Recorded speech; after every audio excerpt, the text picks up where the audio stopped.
L'accord de Bâle II, publié par la Banque des règlements internationaux dans la ville de Bâle, a été en partie remplacé par Bâle III et d'autres règlements. Cependant, de nombreuses années après sa publication en 2004, diverses banques centrales à travers le monde se réfèrent encore à cet accord de Bâle II comme une norme. Comme son nom l'indique, le cadre international de convergence de la mesure du capital et des normes de fonds propres vise à instaurer des conditions de concurrence équitables en matière de fonds propres pour les banques du monde entier. L'accord repose sur 3 piliers. 1. Des exigences minimales de fonds propres pour garantir que toutes les banques suivent les mêmes règles et définitions. 2. Examen prudentiel pour s'assurer que les différentes banques centrales fonctionnent de la même manière et 3. La divulgation et la transparence comme levier pour renforcer les bonnes pratiques bancaires grâce à la discipline de marché. Le premier pilier, les exigences minimales de fonds propres, est le plus important. L'accord de Bâle impose aux banques de maintenir des coussins de capital pour 3 types de risques. Le risque de crédit, le risque de marché et le risque opérationnel. Pour presque toutes les banques, le risque de crédit exige plus de capital.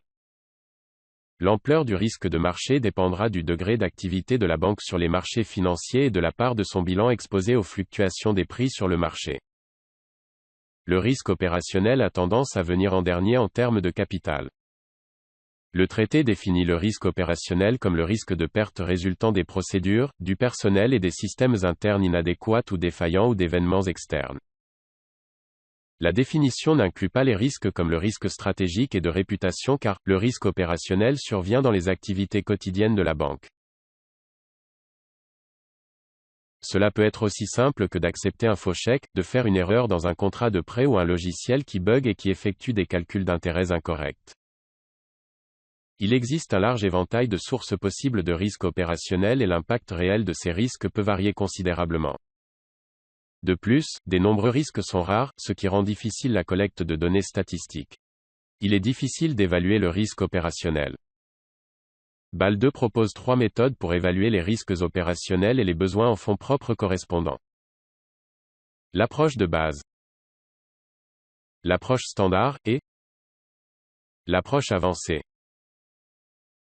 Les approches sont classées selon un degré croissant de sophistication. L'approche avancée est donc la plus élaborée. Ici, la banque développe elle-même une méthode d'évaluation de son risque opérationnel et étaye cette approche avec des données statistiques et des modélisations mathématiques. Cette approche nécessite beaucoup d'interaction et d'approbation de la part du régulateur local. Comme cette méthode est toujours sur mesure, nous ignorerons l'approche avancée dans cette vidéo. Nous commencerons par l'approche de base.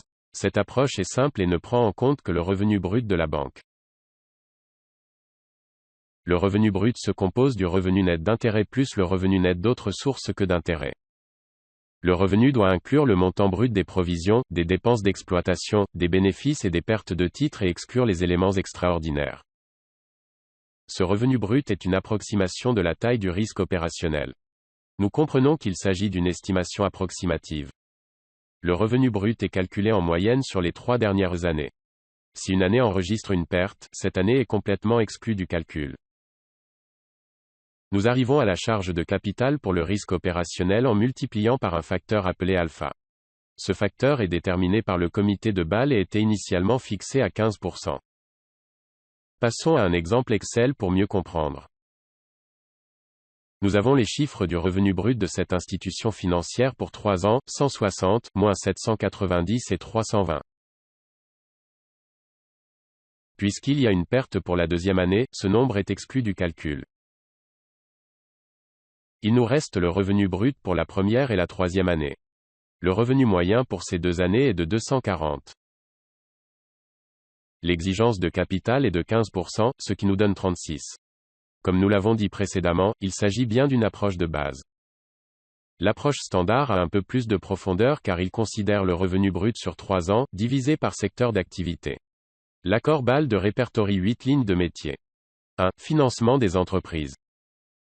2. Activité de marché. 3. Banque de détail. 4. Banque commerciale. 5. Paiement et règlement. 6. Fonction d'agence. 7. Gestion des actifs et 8. Courtage de détail.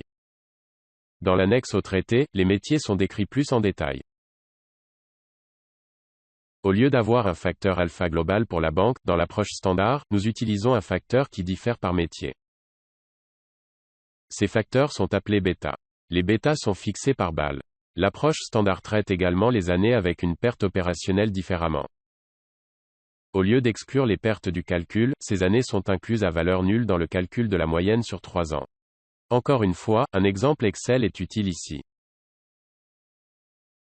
Nous calculons la charge de capital par métier et par an. Les nombres positifs et négatifs peuvent être compensés au cours de l'année. Cependant, lorsque la somme des charges est négative pour une année donnée, nous remplaçons le montant négatif par 0. La fonction Excel Max est utile ici. Cette valeur choisit la plus grande des valeurs, l'exigence de capital de l'année ou 0.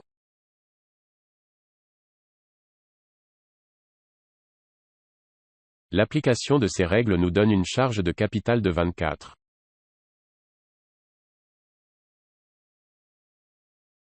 La différence avec l'approche de l'indicateur de base, où nous avions une charge de capital de 36, peut s'expliquer par le traitement plus favorable des pertes dans l'approche standard.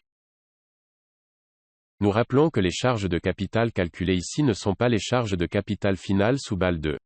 Elles représentent une étape intermédiaire dans le calcul du capital. Ils s'ajoutent aux charges de fonds propres pour les autres groupes de risques, risque de crédit et risque de marché. L'exigence de capital pour la banque est un pourcentage par rapport à cette somme et a été fixée à 8% à l'origine. Ainsi, les 36 et 24 trouvés pour notre approche de base et notre approche standard conduiraient, à ce taux de 8%, à une demande de capital réel de 2,88 et 1,92, respectivement. Pour les petites institutions financières souhaitant réduire leur charge de capital réglementaire, il pourrait être utile de passer à l'approche standard. Nous avons déjà remarqué le traitement favorable des pertes. En outre, les petites banques peuvent avoir moins de secteurs d'activité. Pour les institutions financières les plus simples, cela pourrait n'être que des services bancaires de détail. Les autres métiers sont absents et ne génèrent pas de revenus. Cela signifierait que le bêta de 12% pour la banque de détail s'applique à l'ensemble du revenu brut. En effet, cela se traduit par une baisse de l'exigence de fonds propres d'un alpha de 15% dans l'approche de l'indicateur de base à seulement 12% dans l'approche standard. Merci d'avoir regardé et bonne chance.